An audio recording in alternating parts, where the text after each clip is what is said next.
Students, welcome back to my channel star circle of commerce. हम लोग entrepreneurship पढ़ रहे थे और इस एंटरप्रेन्योरशिप में हम लोगों ने 2 चैप्टर ऑलरेडी कंप्लीट कर चुका है और तीसरे चैप्टर पे हम लोग आ चुके हैं। हमारा तीसरा चैप्टर है market assessment, market analysis, market को किस तरह से हम रिसर्च करेंगे, इन सारी चीजों को इस चैप्टर पे हम डिटेल से बेसिक टू एडवांस जानेंगे, जो कि आपके एग्जाम के लिए बहुत ही इंपॉर्टेंट है। तो बिना देर करते हुए चलिए स्टार्ट करते हैं। मार्केट होता क्या है, मार्केट असेसमेंट क्या होता है। Before the starting of market assessment मैं आपको बताना चाहता हूं कि इस चैप्टर में हम लोग बहुत सारे टॉपिक्स को क्लियर करेंगे, जैसे कि मीनिंग ऑफ मार्केट, फैक्टर क्या होता है, demand forecasting, what is marketing concept और nature of marketing, feature characteristics, ये सारी चीजें हम लोग कवर करेंगे। इसमें सबसे पहले आता है कि what is the meaning of market. आसान भाषा में मैं आपको बताना चाहता हूं, मार्केट का मतलब ये होता है कि जहां पे बहुत सारे सेलर अपनी सामान को सेल करने के लिए जाते हैं और बहुत सारे परचेजर, बायर अब उस सामान को खरीदने के लिए जाते हैं। तो यहाँ पे बहुत सारे सेलर्स भी होते हैं और बहुत सारे बायर्स भी होते हैं, परचेजर भी होते हैं। तो इसी जगह को ही मार्केट कहा जाता है। There is a large number of seller and large number of buyer. बात समझ में आ गई। मार्केट का सिंपल डेफिनेशन यही होता है।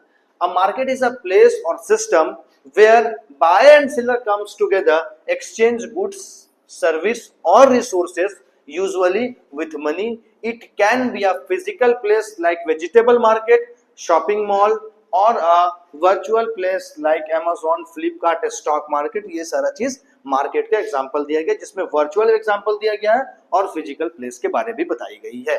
ठीक है, तो ये सिंपल सा भाषा, सिंपल सा तरीके से मार्केट का डेफिनेशन यही होता है।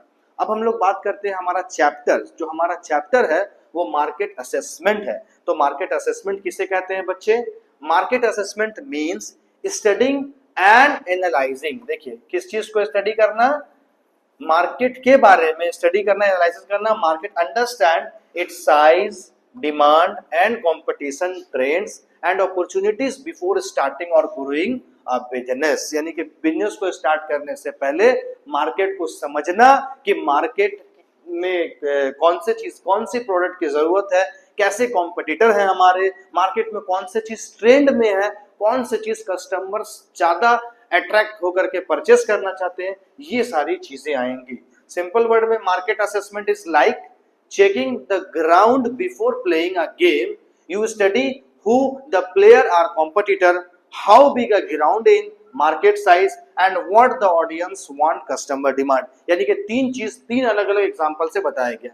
पहला कि अगर कोई आप प्लेइंग गेम यानी कि कोई भी क्रिकेट गेम या फुटबॉल गेम स्टार्ट करना चाहते हैं तो पहले ग्राउंड के बारे में आप जानते हैं, कैसा ग्राउंड है, कितना बड़ा ग्राउंड। तो वहां पे एग्जांपल दिया गया है कि सबसे पहले स्टडी करना प्लेयर्स के बारे में। प्लेयर्स मतलब कौन? जो आपका कॉम्पिटिटर है मार्केट में। आपका कॉम्पिटिटर कौन है? आपके जैसा और कौन कौन सामान बेचता है। दूसरा, हाउ बिग द ग्राउंड, मतलब आपका मार्केट कितना बड़ा है। और तीसरा जो है, हमारे ऑडियंस क्या चाहते हैं, यानी कि हमारे कस्टमर्स का क्या रिक्वायरमेंट है, उसके हिसाब से हम सामान को मैन्युफैक्चरिंग करें, बनाए, लाए और उसका बिजनेस करें। बात समझ में आ गई बच्चों? तो ये कहलाता है हमारा मार्केट असेसमेंट। ठीक है, इट इज यूजुअली इंक्लूड, इसमें क्या क्या चीज इंक्लूड होता है आपको ये बात भी समझना है। सबसे पहला नंबर पे बात आता है market size. How big the market is number of customers, sales volume, यानी कि आपको इस चीज का एनालिसिस करना कि मार्केट कितना बड़ा है। दूसरी चीज ये एनालिसिस करना कितने कस्टमर्स है इस मार्केट में। तीसरा ये एनालिसिस करना कि कितनी सामान को हम सेल कर सकते हैं। तो इन सारे चीजों को एनालिसिस करना ये कौन से कैटेगरी में आता है? मार्केट साइज में आता है। दूसरा नंबर पे आता है customers need. It is very important point, customers need. अगर आप कस्टमर्स की जरूरत के अकॉर्डिंग किसी भी सामान को बनाते, लाते या बेचने की कोशिश करते हैं तो आप अपने बिजनेस को बहुत आसानी से सफल बना सकते हैं। बट अगर आप according to customers need, according to customers requirement काम नहीं करते हैं तो आप समझ जाइए कि आप दुनिया की कितनों भी अच्छी नेमत को ला के रखें, कस्टमर्स आपका सामान को नहीं खरीदेगा, क्योंकि आप कस्टमर्स को उन सब चीजों की जरूरत नहीं है। तो आप अकॉर्डिंग टू कस्टमर यानी कस्टमर ओरिएंटेड कॉन्सेप्ट को फॉलो करना पड़ेगा। कस्टमर्स को जिस चीज की जरूरत है वो आपको लाना पड़ेगा। थर्ड नंबर पे कंपटीशन। कंपटीशन का मतलब क्या है? देखिए एग्जाम्पल के तौर पर आप सब्जी बेच रहे हैं, तो सब्जी बेचने वाले दूसरे तीसरे चौथे लोग भी तो है, तो आपको सब्जी बेचने का जो तजुर्बा इस तरह से होना चाहिए कि सब्जी भी बिक जाए आपका और आप उससे अर्न भी कर ले। तो आपको कॉम्पिटिटर को ध्यान में रखना पड़ेगा, वो किस रेट में सामान बेच रहा है, किस तरह का सामान बेच रहा है, तो हमको उससे बेहतर जो है सामान बेचना, उससे कम रेट में सामान बेचना है। ठीक है। थर्ड नंबर पे ट्रेंड का भी ख्याल रखना है, current changes like online shopping growth, eco friendly product. यानी कि अब देखिए, अब जब इसकी बात करते हैं ट्रेंड्स में तो बहुत सारी चीजें आ जाती है। जैसे एग्जांपल के तौर पर मोबाइल फोन, आज से 10 साल पहले मोबाइल फोन कीपैड चलता था, आज के डेट में मोबाइल स्क्रीन टच चल रहा है, तो ये ट्रेंडिंग हुआ ना, नया चीज चेंजेस में आई ना। तो उसी तरह से गारमेंट है, क्लॉथ है, कपड़े पहनने का तरीका, घर बनाने का तरीका, कार है, मोबाइल फोन है, गाड़ी है। पहले आपका ईवी इलेक्ट्रिक व्हीकल्स नहीं चलता था, सारे लोग पेट्रोल और डीजल पे थे, लेकिन अब ईवी आ गए हैं। उसी तरह से लोगों को आसान करने के लिए बिजनेस को, खाने पीने को चीजें का एग्जांपल हम ले सकते हैं। हम लोग को बाहर जाके खाना खरीद के लाना पड़ता था, आज हम लोग घर पे बैठे एक ऑर्डर करते हैं, स्विगी में, जोमेटो में आसानी से हम लोगों को मिल जाता है। तो यही चीज समझना है कि ट्रेंड्स क्या है आपका। ठीक है।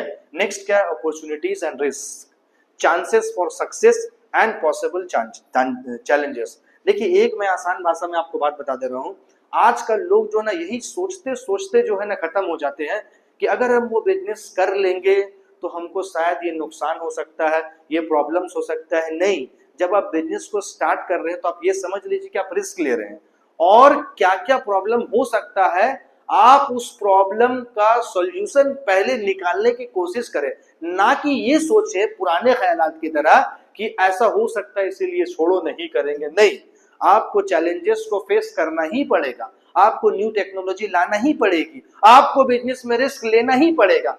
विदाउट एनी रिस्क जो है किसी भी बिजनेस को स्टार्ट नहीं किया जा सकता है। इसीलिए आपको प्री प्लान, अपना स्ट्रेटजी प्रॉपर बनाना पड़ेगा। तो ये हमारा था मार्केट असेसमेंट। नेक्स्ट क्या है बच्चों, फैक्टर अफेक्टिंग मार्केट असेसमेंट। मतलब क्या फैक्टर जो है अफेक्ट करता है मार्केट असेसमेंट को। Main factor affecting market assessment is simple example, friendly point. Number 1 में मार्केट साइज एंड ग्रोथ, ये जो है इफेक्ट करता है किसको, मार्केट असेसमेंट को। कैसे, how big the market is and whether it is growing और it is growing on and shrinking, ये एक पहला पॉइंट है। दूसरा, customer needs and preference, what buyer want, customer जो चाहते हैं अगर आप उसके अकॉर्डिंग, कस्टमर्स अगर चाहते हैं उसके अकॉर्डिंग अगर आप किसी भी सामान को प्रोड्यूस नहीं कर रहे हैं, वो चीज नहीं ला रहे हैं, तो वैसा केस में प्रॉब्लम ये होगी, कस्टमर्स आपका सामान नहीं खरीदेंगे, जिससे मार्केट असेसमेंट इफेक्ट कर जाएगा। तो अकॉर्डिंग टू कस्टमर्स नीड जो है आपको सामान बनाना पड़ेगा। थर्ड नंबर पे बात आता है कंपटीशन, नंबर ऑफ कॉम्पिटिटर, ये इफेक्ट करता है मार्केट असेसमेंट को। Number of competitor, their strength, weakness, price and strategies. सबसे पहला क्या है, आपको ये देखना है कि कितने आपके कॉम्पिटिटर है, उसका क्या स्ट्रेंथ है, वीकनेस पे ध्यान रखना है, प्राइस पे पूरा फोकस होना चाहिए, क्या प्लान है और उससे बेहतर हम क्या स्ट्रेटजी बनाएंगे, इन सारी चीजों को आपको देखना है। और ये सारी चीजें जो है ना फैक्टर डाल देते हैं मार्केट असेसमेंट में, अगर हम बेहतर नहीं कर पाए तो। ठीक है। नेक्स्ट पॉइंट हमें हमारा क्या, economic condition, inflation, unemployment, income level and overall economic activity. देखिए किसी इलाके में अगर अनएम्प्लॉयमेंट है, रोजगार की कमी है, लोगों के पास पैसे नहीं है, आप वहां पे लग्जरी गुड्स बेच रहे हैं, तो जाहिर सी बात है नहीं बिकेगा। वैसे जगह पे आपका सामान बिकेगा जहां पे लोगों का सोर्स ऑफ इनकम या एम्प्लॉयमेंट है, जिससे कि लोग आसानी से सामान को परचेस कर पाएंगे। ठीक है। Cost and supply factor, availability and price of raw material, production and transportation. देखिए एक बहुत इंपॉर्टेंट पॉइंट होता है, जब आप किसी सामान को मैन्युफैक्चरिंग कर रहे हैं तो मैन्युफैक्चरिंग करने के समय में रॉ मटेरियल यानी कि कच्चा माल लगता है, उसके साथ साथ आप मैन पावर लगाते हैं, उसके साथ साथ वेजेस देते हैं, तो ये सारी चीजों के पीछे खर्च आता है। अगर ये हमारा कॉस्ट लेस रहेगा, कम रहेगा, तो हम किसी भी प्रोडक्ट को बनाएंगे तो कम से कम प्राइस में बनाएंगे और उसको बेचेंगे भी कम से कम प्राइस में, प्रॉफिट थोड़ा सा ऐड करके। लेकिन अगर वही कॉस्ट प्राइस मेरा हाई हो जाता है तो ऐसा केस में हमको एक प्रॉब्लम होना शुरू हो जाएगा, क्योंकि मेरा जब कॉस्ट हाई होगा यानी कि बनाने में खर्च ज्यादा होगा, तो जाहिर सी बात है सेल करने में भी खर्च ज्यादा, तो ये फैक्टर इफेक्ट डालता है। ठीक है। Government policies and legal environment, taxes, ज्यादा टैक्स हो गया तो जाहिर सी बात है रेट बढ़ेगा। इंपोर्ट एक्सपोर्ट्स रूल्स अगर कुछ आता है, एक्साइज ड्यूटी हमको देना पड़ेगा, ये प्रॉब्लम है। लाइसेंस बनाइए इतना खर्चा होगा, ये इफेक्ट डालता है। इन्वायरमेंटल लॉ, बहुत सारी लॉ होता है, उसको ऐसा नहीं कर सकते, इस सामान को मैन्युफैक्चरिंग नहीं कर सकते, ये सब प्रॉब्लम्स आएंगे। Technology, new innovation that change customer behaviour और प्रोडक्शन मेथड। अब आप बोलिएगा सर ये कैसा बात बोल रहे हैं आप, एकदम सही बात बोल रहे हैं। टेक्नोलॉजी चेंज होता है, कस्टमर्स का दिमाग तुरंत घूम जाता है, कस्टमर्स चाहता है कुछ नया चीज। जैसे एग्जांपल के तौर पर पहले हम लोग बोर्ड पे पढ़ाते थे, व्हाइट बोर्ड मार्कर से यूज करते थे, पढ़ाते थे, आसानी से पढ़ा लेते थे, चलिए ठीक है, बच्चे अपने कॉपी पे नोट भी कर लेते थे। आज के डेट में बच्चा वैसा पढ़ने वाला नहीं है। आज के डेट में बच्चे को पूरा नोट्स चाहिए ऑनलाइन, ठीक है। हम लोग सारी चीजों को पढ़ाते हैं, बच्चे को ऑनलाइन भेज देते हैं। तो ऑनलाइन बच्चा क्या करता है, आसानी से घर बैठे बैठे सारा कुछ पढ़ लेता है, सारा कुछ देख लेता है। जैसे कि आप लोग को आने की भी जरूरत नहीं पड़ रही है, ट्यूशन में कहीं जाने की भी जरूरत नहीं पड़ रही है, लेकिन आसानी से आप लोग सारा जो चैप्टर्स को प्रॉपर तरीके से कवर कर लेते हैं। ये टेक्नोलॉजी है, ठीक है। तो ये टेक्नोलॉजी भी इफेक्ट डालता है बिजनेस को, जो हम लोग पुराने तरीके से अगर कर रहे हैं, ठीक है। Social cultural factor, life style change होना, ट्रेडिशंस आना, एजुकेशन, ठीक है, डेमोग्राफिक ऑफ कस्टमर, ये सब भी इफेक्ट डालती है। उसके बाद location and distribution, how easily goods can reach customer, infrastructure, logistics, online access, ये सारा कुछ इंपॉर्टेंट पॉइंट है जिसको आपको ध्यान में रखना है। तो ये कुछ कुछ पॉइंट को आपको ध्यान रखना है कि कौन सा जो है पॉइंट में इफेक्ट डालती है हमारा मार्केट असेसमेंट को, ठीक है। अब हम लोग बात करते हैं डिमांड फॉरकास्टिंग, ये हमारा एक टॉपिक है, उसके बाद मार्केट कॉन्सेप्ट पे हम लोग डिस्कस करेंगे, ठीक है। डिमांड फॉरकास्टिंग क्या होता है? फॉरकास्टिंग का मतलब होता है एक्चुअल में अनुमान लगाना, आप इसको समझिए बात को। फॉरकास्टिंग का मतलब अनुमान लगाना। अब भाई डिमांड फॉरकास्टिंग का मतलब कस्टमर्स कौन से सामान को परचेस करना चाहता है, हम उस चीज का अनुमान लगाएं। कैसे लगाएंगे? कस्टमर्स का रिक्वायरमेंट, कस्टमर्स की चाहत, कस्टमर्स का ट्रेंड, कस्टमर्स किस चीज पे ज्यादा हावी है, उन सारी चीजों को देख करके। जैसे कि डिमांड फॉरकास्टिंग मींस प्रिडिक्टिंग और estimating the future demand of a product और service based on past data. Past data के आधार पर हम ये जान सकते हैं, सोच सकते हैं कि फ्यूचर में कस्टमर्स किन चीजों पे ज्यादा फोकस करेगी। मार्केट ट्रेंड के आधार पर भी, and other factor. In simple word, demand forecasting is like guessing how much customer will buy in the future so that a business can plan production sales resource properly। यानी कि हम ये जान सके कस्टमर्स कितना सामान को परचेस करेगा, जिससे कि हम आसानी के साथ सामान का उतना ही प्रोडक्शन कर सके जो हम सेल करेंगे। नहीं तो हम अगर मान लीजिए ये पता ही नहीं रहेगा हमारा कस्टमर्स कितना सामान खरीद सकता है, हम अनुमान ही नहीं लगाएंगे, तो हम अनलिमिटेड बहुत सारा सामान बना लेंगे, हमारा माल बचेगा। या फिर हम बहुत कम क्वांटिटी में बनाएंगे और सेल ज्यादा हो रहा है तो हम दे नहीं पाएंगे, मार्केट को कवर नहीं कर पाएंगे। इसलिए demand forecasting is very important thing for a businessman, ठीक है। इंपॉर्टेंट ऑफ डिमांड फॉरकास्टिंग क्या है? पहला नंबर पे help in planning production. Demand forecasting मतलब डिमांड का अनुमान लगाना, समझ लीजिए बात को, कितना कस्टमर सामान खरीदेगा इसका अनुमान लगाना। तो पहला पॉइंट क्या है, किस चीज, ये इसका इंपॉर्टेंट क्या है? हेल्प इन प्लानिंग प्रोडक्शन, यानी कि प्रोडक्शन करने में मदद करना, कितना करना है। Help in managing inventory, stock माल, मतलब ऐसा नहीं होना चाहिए कि खूब माल बना लिए, माल अब बच रहा है, या बहुत कम माल बनाया है शॉर्टेज हो जा रहा है, इतना बनाना है कि आसपास आपका रहे, ठीक है। थर्ड नंबर पे आता है help in deciding price and sales strategy, ठीक है। डिमांड फॉरकास्टिंग एक और चीज पे मदद करता है जो कि हम प्राइस डिसाइड करें और सेल्स स्ट्रेटेजी। चौथे नंबर पे useful for financial planning and budgeting, financial planning और बजटिंग पे भी मदद करता है। Reduce business risk, business risk घटाता है। Example, if a company sell 1000 cold drink in summer every year it can forecast that next summer demand may be 1200 bottles based on growth trend. यानी कि अगर कोई कंपनी एक summer के season में 1000 bottle जो है कोल्ड ड्रिंक बेचती है तो वो इस तरह से प्लान कर सकता है, इस तरह से डिमांड फॉरकास्ट कर सकता है कि फ्यूचर में, यानी कि अगले साल जो हमको आप सेल होगा वो 1000 की जगह 1200 होगा, थोड़ा सा डिमांड इंक्रीज होगा फ्यूचर में, इस तरह से वो सोच करके बना सकता है। तो ये हमारा जो है पॉइंट था आपका इंपॉर्टेंस ऑफ डिमांड फॉरकास्टिंग।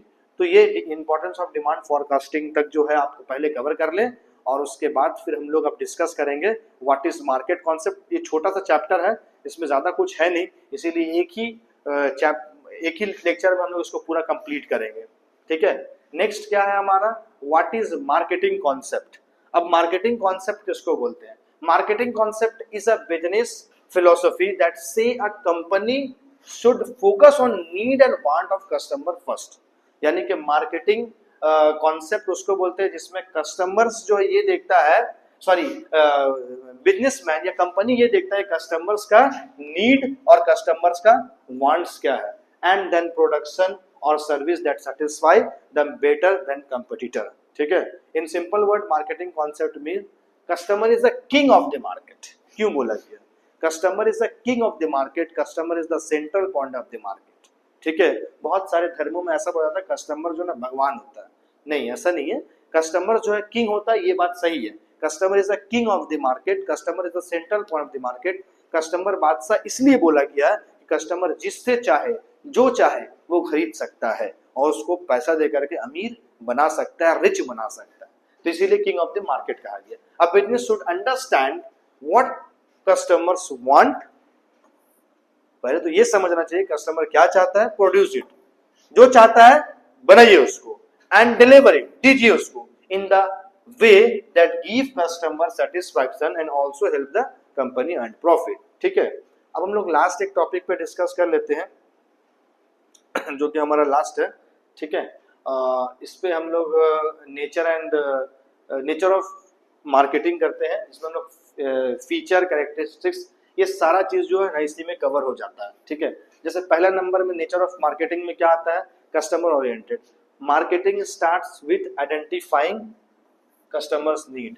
ठीक है, पहला पॉइंट क्या है, मार्केट कैसे स्टार्ट होता है, कस्टमर्स के नीड के हिसाब से। दूसरा, exchange process involve exchange of goods and service और value in terms of money, पैसे के बदले में एक्सचेंज करना।